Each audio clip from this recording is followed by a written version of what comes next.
Baik, di sebalik jumlah dan juga nombor yang kita tahu berkaitan dengan vaksinasi seluruh negara dan ada perkembangan-perkembangan setiap hari yang dapat kita dengar, masih ada dalam kalangan kita yang enggan divaksin.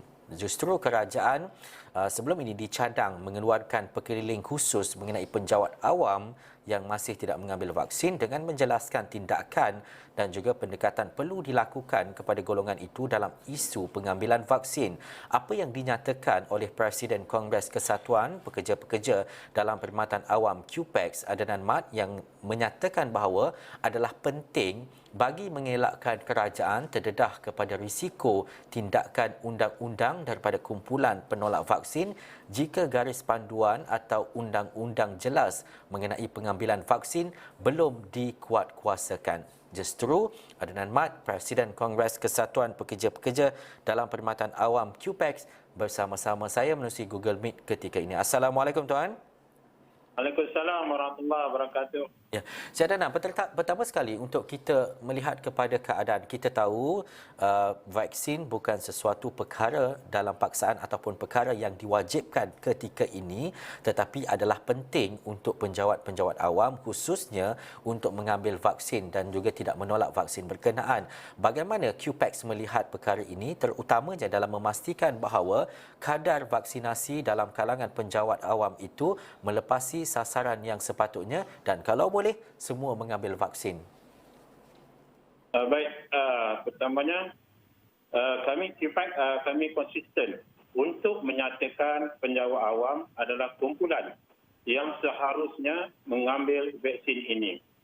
Maknanya tidak boleh tidak. Penjawat awam hendaklah secara kompulsif, secara tetap mengambil vaksin ini kerana penjawat awam ini mereka akan terlibat dengan program-program kerajaan, dengan program-program yang bersama dengan rakyat.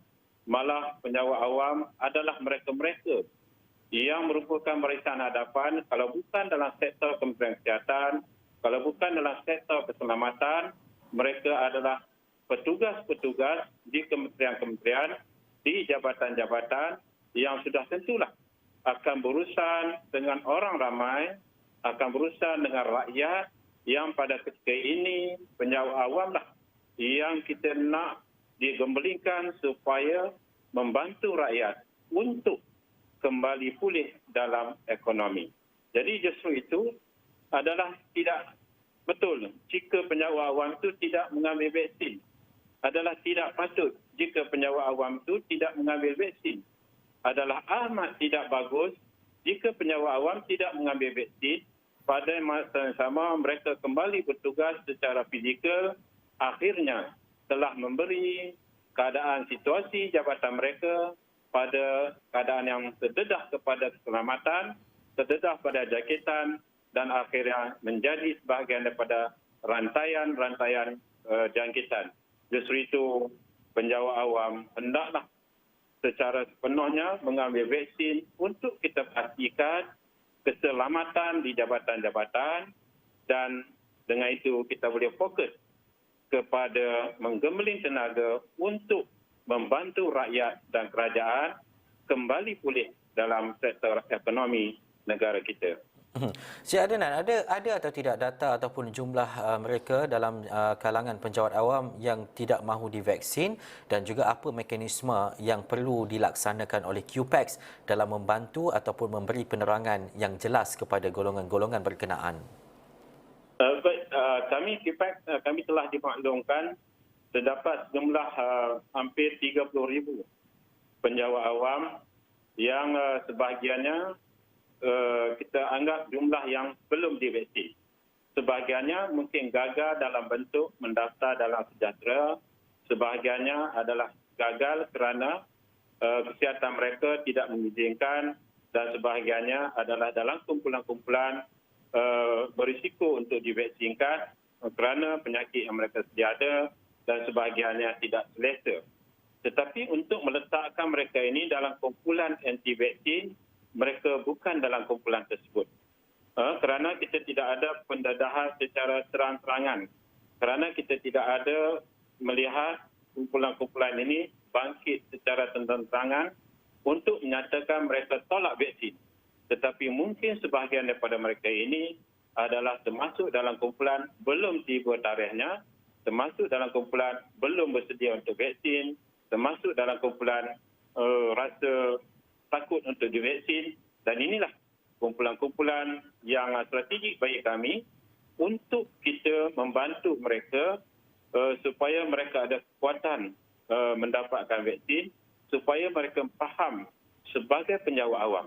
Mereka kena faham mereka adalah penjawat awam yang sememangnya adalah pelaksana dasar kerajaan, yang sememangnya akan menjadi contoh kepada rakyat, yang sememangnya mereka ini akan diberi fokus oleh rakyat, yang dilihat oleh rakyat apa saja cara pergerakan mereka, yang akhirnya mereka akan jadi contoh sebagai seorang yang tidak vaksin kepada rakyat. Sudah tentulah contoh-contoh ini adalah contoh yang tidak baik. Justru itu KIFAX kami mengambil pendekatan supaya mereka ini kita perlu kena pasti. Ketua-ketua perkhidmatan perlu kena pasti.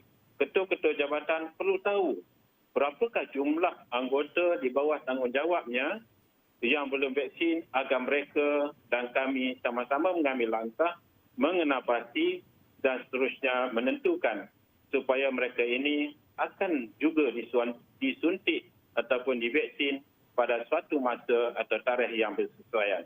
Tetapi apa yang penting, jumlah yang ada pada hari ini kami dimaklumkan sekitar 30,000, bukanlah satu jumlah yang besar. Sebaliknya, mungkin mereka belum sampai tahap pada masa yang tarikh yang sepatutnya, kerana sebahagiannya telah pun didaftar dalam MySejahtera. Encik Adnan, bagaimana untuk kita dan juga QPAX dalam memastikan isu ini dapat diuruskan dengan baik seperti yang dinyatakan tadi bahawa 30% itu bukan semua yang menolak vaksin berkenaan dan kita tidak boleh mengkategorikannya sebagai anti-vaksin, tetapi untuk mengelakkan perspektif dalam kalangan masyarakat, dalam kalangan orang awam dan sebagainya, dan juga yang Encik Adnan kata untuk menjadi contoh kepada orang lain bahawa penjawat awam perlu mendahulukan vaksin berkenaan. Bagaimana ia dapat diuruskan dengan baik dalam masa terdekat ini? Dalam masa terdekat, maknanya kita perlu merangka apakah peraturan yang boleh mengikat mereka. Pada masa ini, kita ada peraturan-peraturan perintah am yang mengikat dalam bentuk tingkah laku, salah laku, disiplin dan sebagainya. Mungkin unsur-unsur ini, perkara-perkara ini boleh kita structurekan semula supaya ianya juga sebahagian daripada disiplin yang perlu dipatuhi oleh penjawat awam. Bagaimana kita rakyat Malaysia ini yang kita amat disiplin menerima cacat di peringkat anak-anak. Tidak pernah lagi kita mendengar di peringkat anak-anak rakyat negara ini, ibu bapa negara ini yang membantah suntikan cacar di awalnya dulu, di awal kanak-kanak dulu. Sebaliknya dia telah menjadi satu perkara biasa, satu perkara yang mesti diambil walaupun tidak ada aturan-aturan yang mendakwa mereka.